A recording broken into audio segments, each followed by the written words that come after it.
Welcome, dear friends, to Cardiac Radio at 11 p.m., Nourishing Our Soul with the Laws of Love by Emmanuel, a book that came along in 1963. And today, almost 6 decades later, not quite, but almost there, we relate to you the free translation. This book is a book that contains questions and answers. In this book, we're going to find Emmanuel through two mediums. This is a phenomenon because we have the same spirit answering questions in different chapters through different mediums. And you will not see a difference in style. This is something that science will study one day. Mark it down. It's a sure thing. One day science will study the fact that one spirit comes through two mediums who have completely different educational backgrounds, upbringing, and you can see the difference. There's no difference in style. The same happens with André Luiz in other books like Evolution in Two Worlds, which was already studied here at Cardiac Radio, and also Mechanisms of Mediumship and many others. We're just giving you a few examples. This book, Laws of Love, comes to answer questions of our everyday life. So just to give you an idea, the book in Portuguese is named Leis de Amor and Laws of Life. 8 chapters. Chapter 1, Spiritual Causes of Diseases. Chapter 2,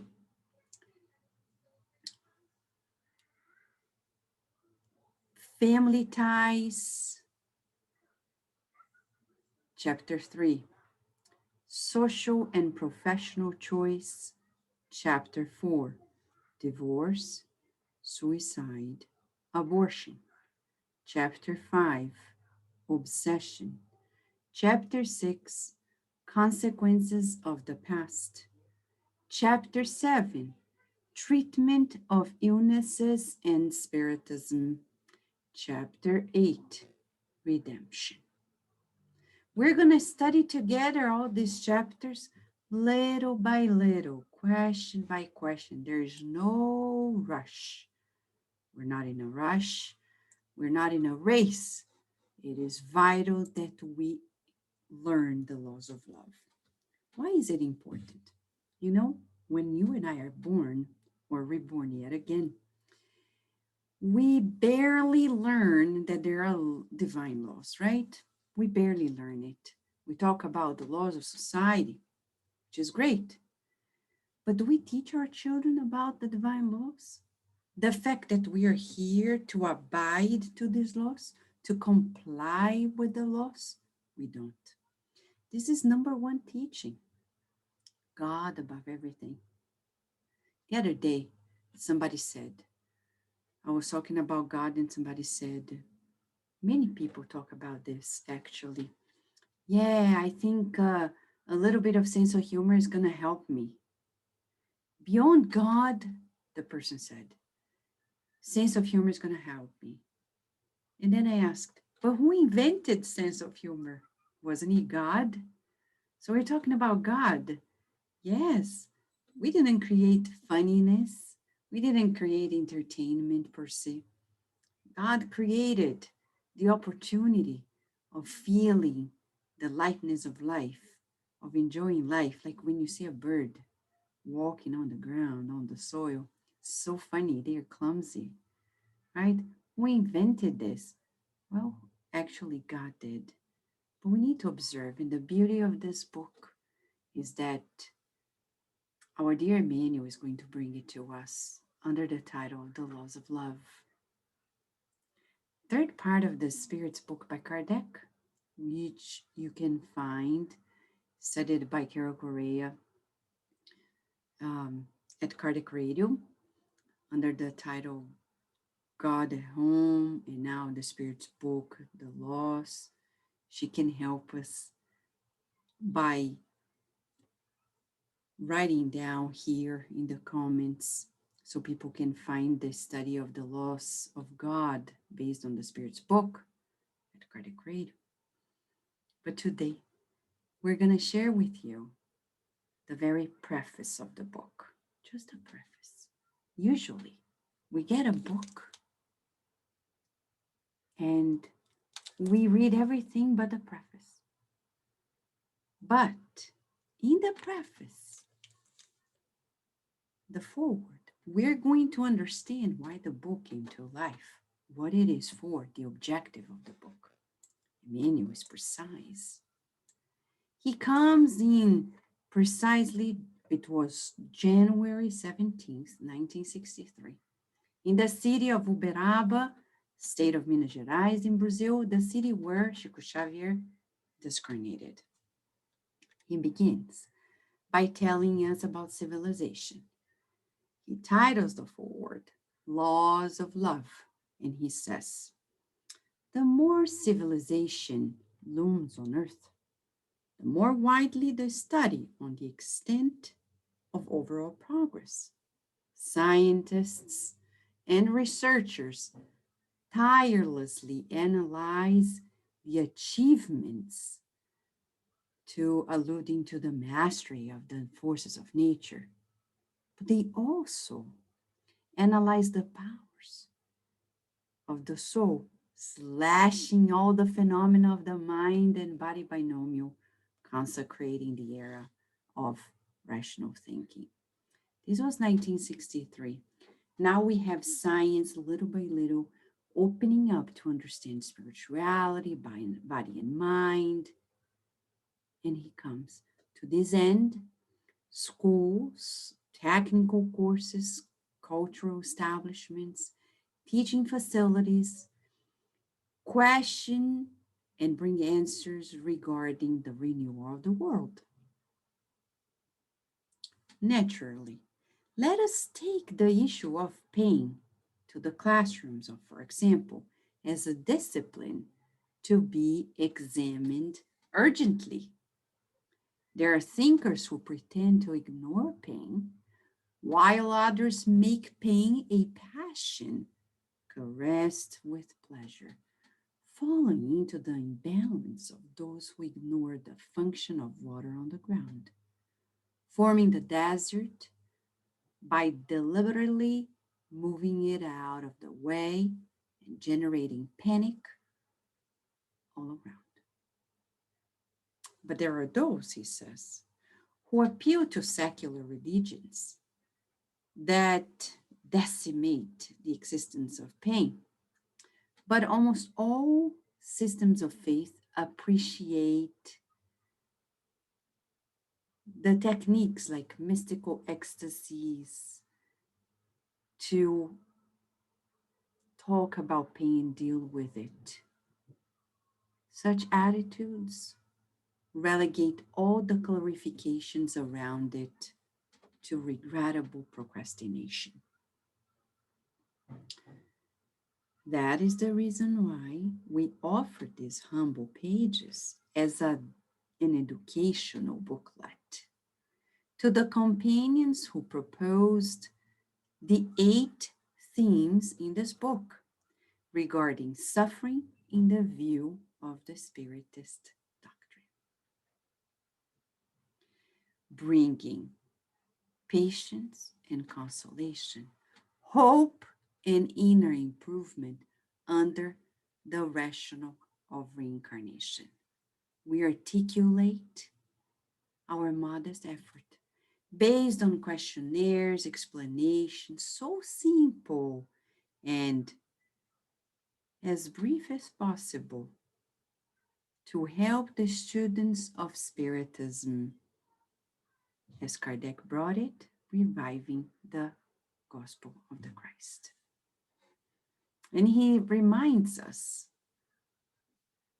in this way, we deliver to the friend readers pale seeds of methodical work which we must carry out in the growing study of the Spiritist doctrine to solve the problem of pain in the laws of destiny, and at the heart of which we will invariably find divine love extinguishing human deficiencies. He finalizes now. Therefore, we leave with you very modest essay for short or thorough courses destined for spiritist elucidation amongst humanity, now and in the future. We pray that the Lord blesses our intention to cooperate in turning on the new light, always in the certainty that the other discarnate or incarnate harvesters will come to work the truth to do more and better. Amazing. So he predicted that today we would be here, you and I, taking this course with Emmanuel in English for the world, the whole world. We here have a booklet on the Spiritist view of suffering. Wow. So, Laws of Love, he titles Laws of Love because he says, clear cut, that by solving the problem of pain, we're going to find divine love. It seems paradoxical. I've studied and worked as a neuroscientist of pain for almost 2 decades. Now, we have a field of science that works specifically in pain, not only to understand it, but to find solutions to cover acute chronic pain issues in the physical body. But we still need to address those psychology touches, psychoanalysis, psychiatry, somewhat about pain, emotional pain, right? Nobody talks about moral pain, which is the worst of them all, right? When you go to your therapy, psychotherapy, and you want to talk about shame and guilt and etc., we want to ask, where can we find profound techniques to be a wonderful therapy for these moral issues? In the book Memoirs of a Suicide, we learn that the Mary of Nazareth Institute in the spiritual realm has a particular technique named moral therapy, through which they help psychotherapeutically using the gospel teachings to heal the wrong beliefs, the twisted thinking and feeling of the spirits. There's no other way. Emmanuel is saying that it would be great to bring this discipline, the subject pain, to the classrooms urgently. Look at the scenario all around us during this pandemic. It's suffering at the max, not only because of the virus, the ones who discarnated, and now they found out Johns Hopkins, Bloomberg Public Health has identified that actually we have greater numbers of people who were contaminated by coronavirus and who discarnated than we calculated before. That doesn't surprise us. But then what do we do with the pain of those who remain? What do we do with the families that have changed their dynamics, lost their jobs, had to take care of the children, don't know how to do so, and now the mental aftermath that we're all going to have to work together as the pandemic dissolves day after day. Mental illnesses, what do we do? Some people encounter us and say, the pandemic didn't change me much. That's not a good sign. If we're not different a year later, it's a sign that we haven't grow much. And this is time for growth, for transformation within ourselves, in our relationships, in our priorities. We're talking about understanding suffering. Well, one thing we know today, and I'm going to use for those who are just listening, visualize what we're saying. I'm going to use the whiteboard at Zoom to say the following. Scientifically speaking, when we talk about pain, we're talking about perception. Yes, we're talking about the fact that, and I'm writing, pain is perception. So much so that the American Pain Society talks about pain as the sixth sense, another sense of the body. Well, that's besides the point. Let the researchers, the scientists discuss that. But let us talk about how the way we perceive changes the way we feel. So we're talking about three components of pain. We want to share this with you. Components of pain.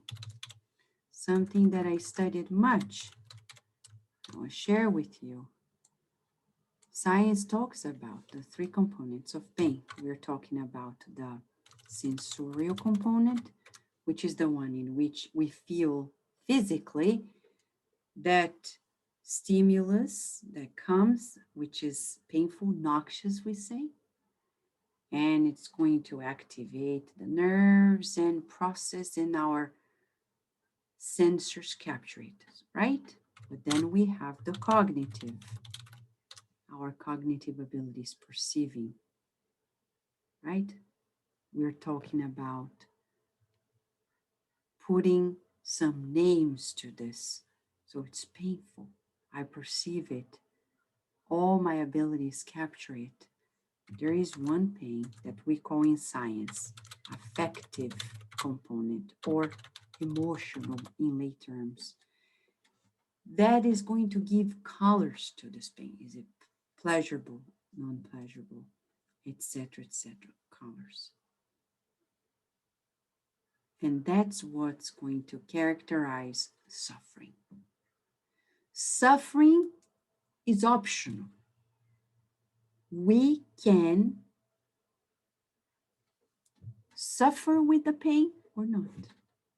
The noxious stimulations come, for example, if you put your hand on a hot surface, that heat is going to stimulate some pathway, let's say this way to summarize, and activate some areas of the brain to tell you, protect yourself. It's law of preservation. And then I withdraw. Quickly, my hand withdraw. If it doesn't withdraw, it's burned. That's the problem with people with diabetes. They start having some form of issues in terms of their perception because of neuropathy. But why is this important for us? Because previous lives experiences will change the way I perceive those stimuli. Let's talk about pain like envy. In the field of pain, we know that envy activates areas in the brain that is overlapping with the pain pathway. So that means And there is paper about this, showing to us that when you feel envious, you are feeling pain. But if we suffer from it, it's our choice. How so? We're talking about suffering now as a choice because we as humans, we can choose. So in the brain, and this is another information that I have to share with you, since this book is all about the spiritist view on suffering, before we talk about suffering, we need to talk about pain. And now we're going to talk about an inbuilt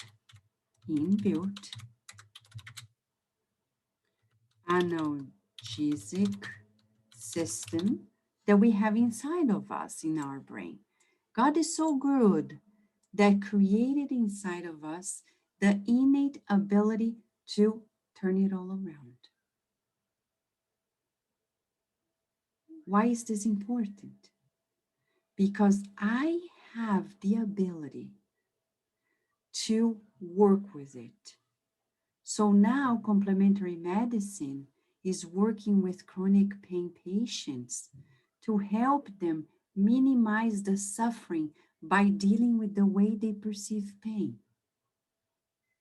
And that's exactly what this book is going to do with us. So we don't turn pain into, and I'll do this, we don't turn it into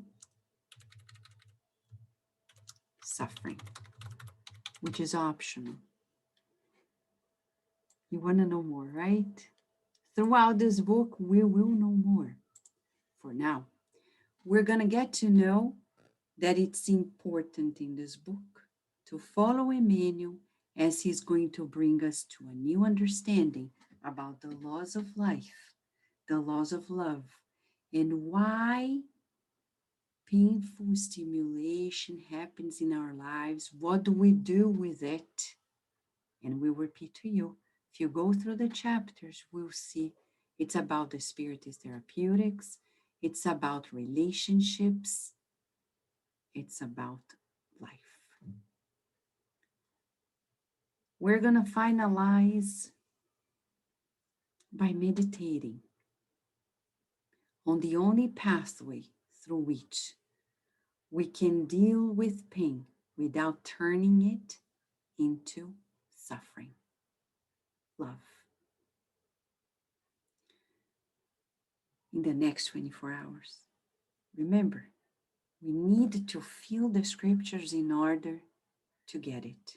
As Jesus said to Nicodemus, you and I, in the next 24 hours, are invited to encounter things that may seem painful, and before they escalate to suffering, voluntarily, we're going to breathe in and out very simply and say, God's love, the divine love, is embracing me, allowing me to perceive the best in this scenario. We're going to breathe in and out and feel the embrace of God shielding us from the choice of escalating into suffering. We'll talk more about this in the upcoming episodes, in which we're going to talk about questions and answers that Emmanuel brought to us to lead us into a new understanding about pain. At the end of the series of the Laws of Love, there's a phenomenal book. We will very likely be more skillful in managing pain in our lives and avoiding suffering, shielding ourselves from suffering. I know you want to know more, but for now, let us just practice the foundation of it all, our trust in God. We wish you lots of blessings during this loving day, and we hope to see you tomorrow in another episode of Laws and of Love by Emmanuel, through the loving hands of Chico Xavier and Waldo Vieira. Thank you, friends.